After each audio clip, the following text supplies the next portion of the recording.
My name is Oluwakayode Alonge. I am an HR professional.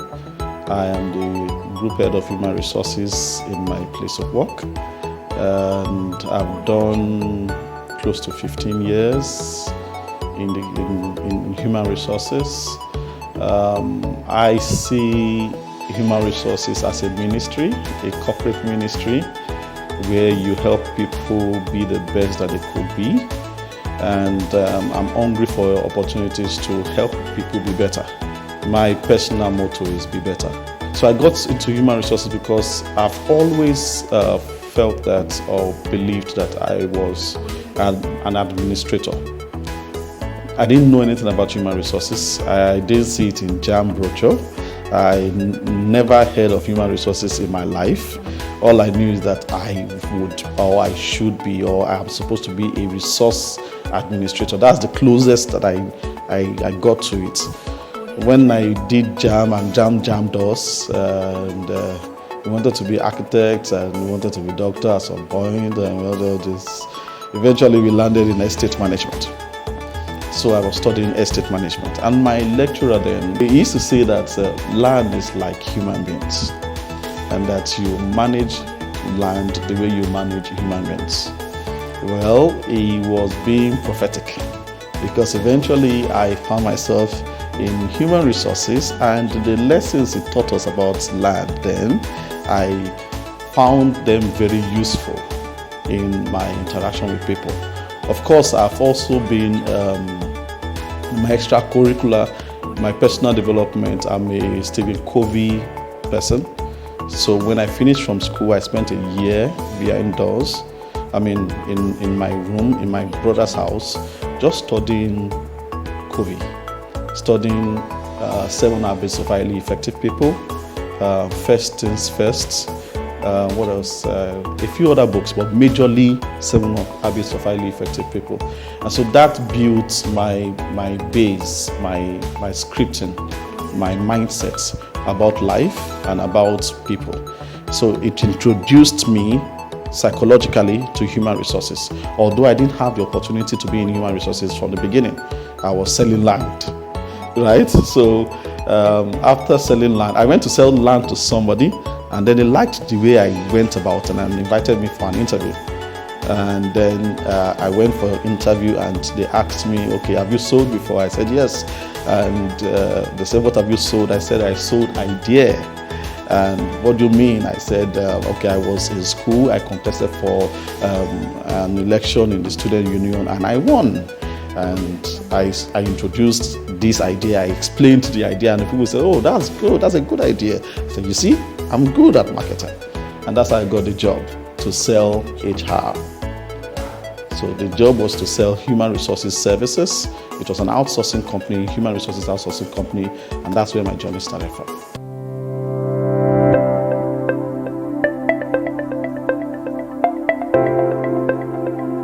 It was adventurous. I am adventurous myself, so I'm inquisitive, and that's how I started. I started as selling HR, and because of the inquisitiveness, I wanted to know everything about what they were doing. I didn't just market it. So, for example, we sold a training. I wouldn't just say, okay, go and do the training, and then I won't be involved. No, I carried speakers, I carried chairs, I swept the floor, made sure everywhere was set. I was very much involved. When they are doing the content, I want to contribute, I want to help them to design, so it was not surprising to me when 3 months into the whole thing, and they said, okay, go and resume in training, and I started doing training. Because I started HR in training, HR is about knowledge. Training is about knowledge, and I was teaching people a lot of things. It didn't take me long to become a facilitator and a content developer. Because I was doing that, I was doing a lot of management trainings, developing a lot of content for management trainings, leadership trainings. So it helped me know HR before I started practicing it. And so after doing that for a few years and becoming the team lead for training in the organization, I wrote in my appraisal for the year that was going and said I wanted to actually manage human resources, manage people. And so when the opportunity came, I said, oh, are you still interested in doing that? I said, oh, yes, I am. And I was a team lead then, and I needed to step down from being a team lead to start learning from somebody who was not a team lead. So in general parlance, it was like a demotion or a self-demotion. In fact, I was sitting behind his seat. He will sit here and I will sit behind him. So, okay, do like this, do like this. And that was how I started learning how to interact, how to use Outlook to send broadcasts to staff, And he had over 4,000 staff that he was managing, so I was inheriting them. So that's where I started from. That's how I started. It was tough. It was crazy. It was really tough. But it was good for me because the fact that I started that way allowed me to grow quite fast. HR is not easy, but it is also not hard. It's just a matter of knowing if it is for you. HR is not for everybody. HR in many cases is a thankless job. That's why I say it's a ministry, it's a corporate ministry. It's a thankless job. People are with you. They want you to give them some services. As soon as you deliver those services, they don't even remember that you were there. So the HR person does not seek self-gratification or self-glory. You just want to make things work. So you are the guy you are the catalyst. You are the guy who helps everybody align, helps the system flow well, help the people in the system feel motivated to continue to do the job. If you are so prominent, it's just like salt. Once you start noticing salt, you know that there's something wrong.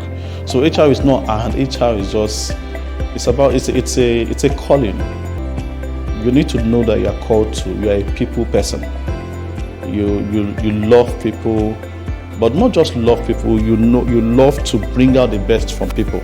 So sometimes you will need to be strict and firm, but you also need to be fair, right? So it's a balancing thing, Sometimes you find yourself in between management and the people. So the staff want you to take care of their needs, but in doing so, you'll be increasing the cost, and management will not like it. So you're balancing between the two of them, HR is best practice when you are able to do it on a platform of value. Value to staff, value to management. Yeah. So HR makes sure that everything is moving, everything is aligned, everything is flowing. Really? When we were taught business in primary school, we said that the entrepreneur is the one that makes all the other resources come together. You remember that, right? Okay, so the HR is the person deputizing that entrepreneur. Not as deputy manager now or deputy MD now, no, but the person that actually goes to the people, because the person leading the business, the entrepreneur leading the business, will not have time to do all that. So he sends his representative to take care of the human beings and make them do, help them do, teach them to do, make sure that the right people come into the system in the first place, make sure they are doing the right things, the right people in the right places, in the right, functions.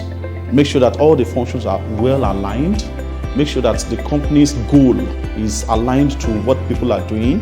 It can be so terrible that some people may be working so hard and everything they are doing does not align with what the company's goal is. HR's job is to make sure that everybody's function is aligning with the goals of the organization. That's why we maintain the job function. That's why we do performance management, organizational development, career management, and so on and so forth, to make sure that people are aligned to the goals, the objectives, the vision of the organization.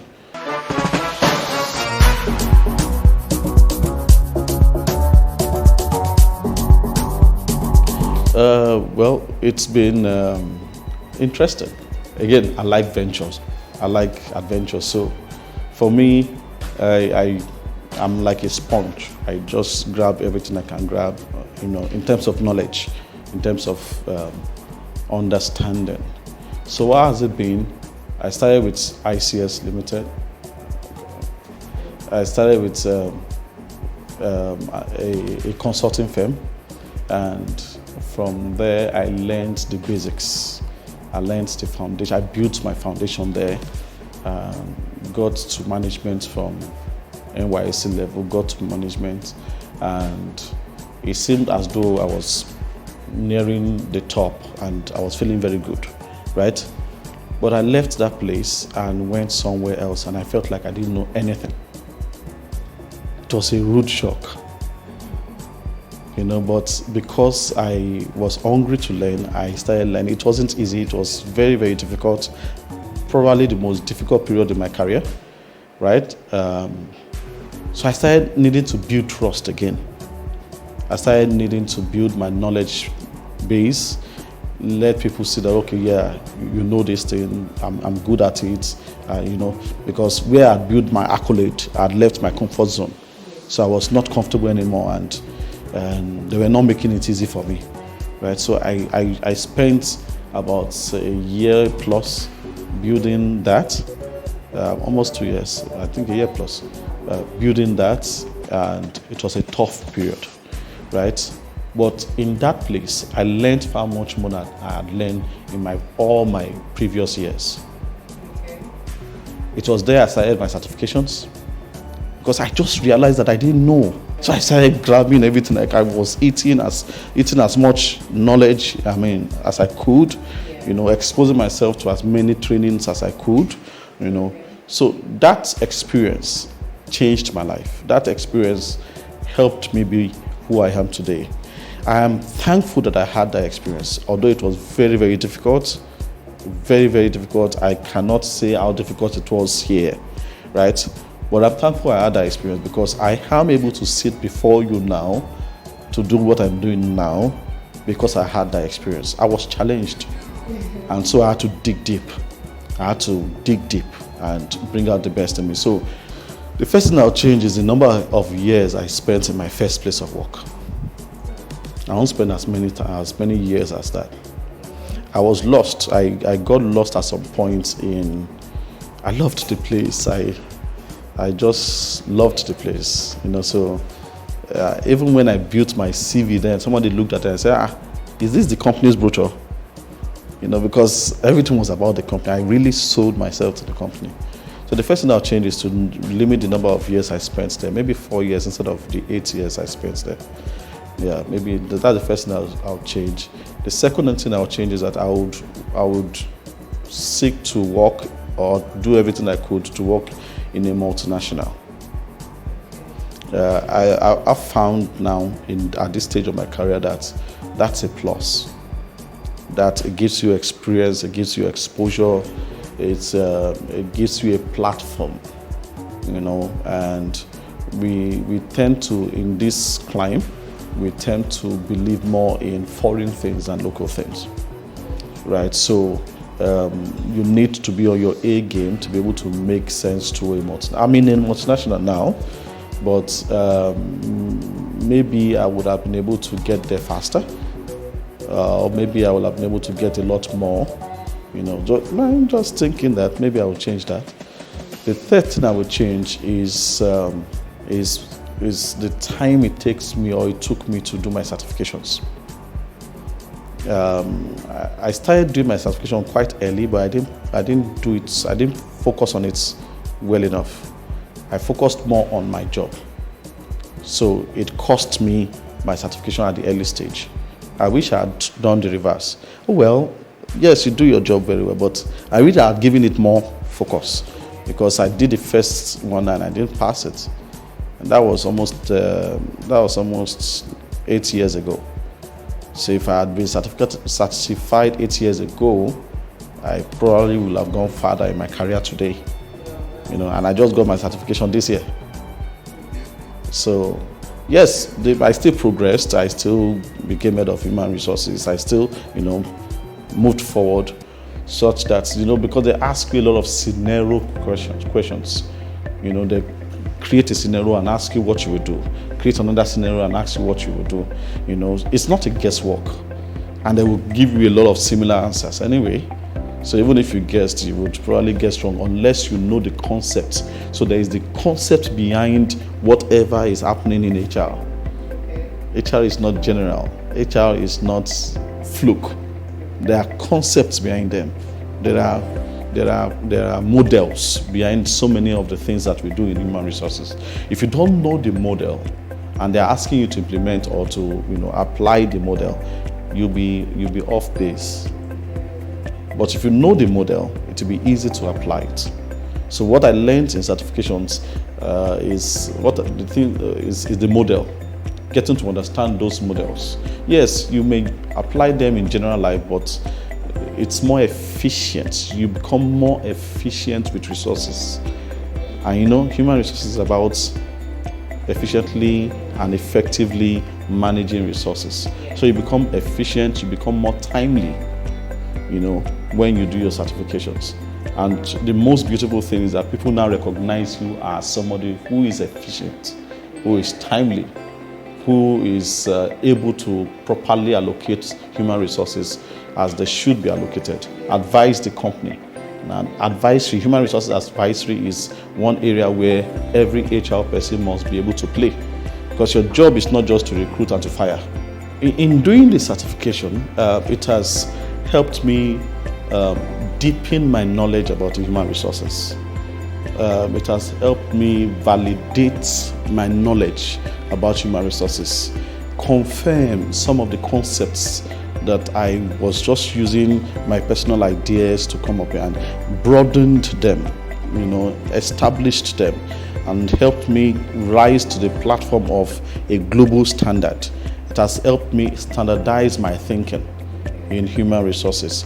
And then it has also helped me understand the responsibility of human resources, that it's not just about managing people. It's also about managing resources, not just human resources. Because you manage to ensure that you have the right people in. But before you get the right people in, you also want to make sure that the organization has the right structure. Before even getting the right structure, you want to make sure that the organization has the right strategy. It is a strategy that gives birth to the structure. The structure gives birth to the different roles, because roles will be in the structure. And then it is the roles that will give birth to the different people. So before you start talking about people at all, you have gone through the strategy, you have gone through the structure, you have gone through the roles. The roles are not the people. They are separate things. The role is saying, okay, you need an account manager.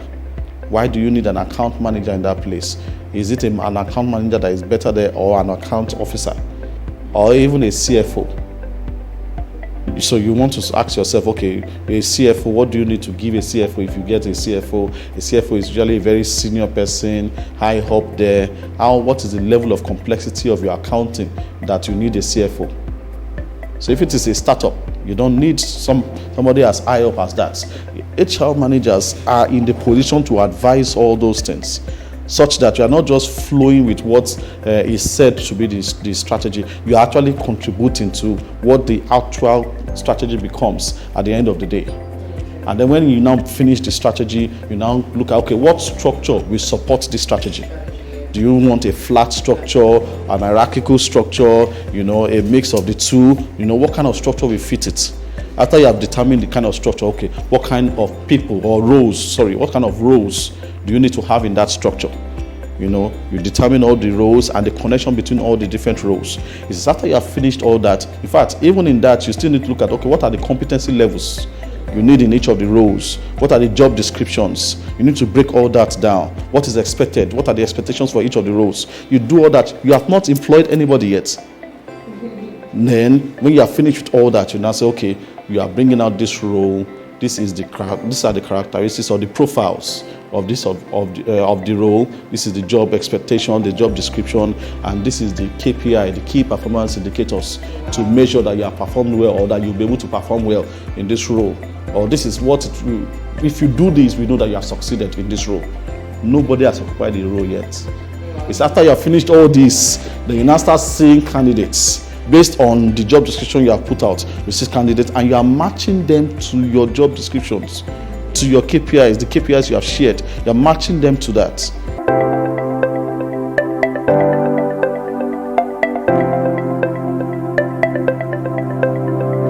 It's your inside that backs up your outside. So if you have not built anything inside, when you are challenged, you fall like a pack of cards.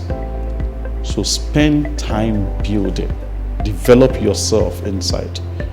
I just told you now that I spent 1 year after school relearning, learning by myself, no teacher, just with books, just learning. I didn't even know what I was doing really. Nobody told me to do that. I just felt like I needed to prepare. I needed to just prepare before I even started trying to get a job. Do you understand? My first job met me in that room.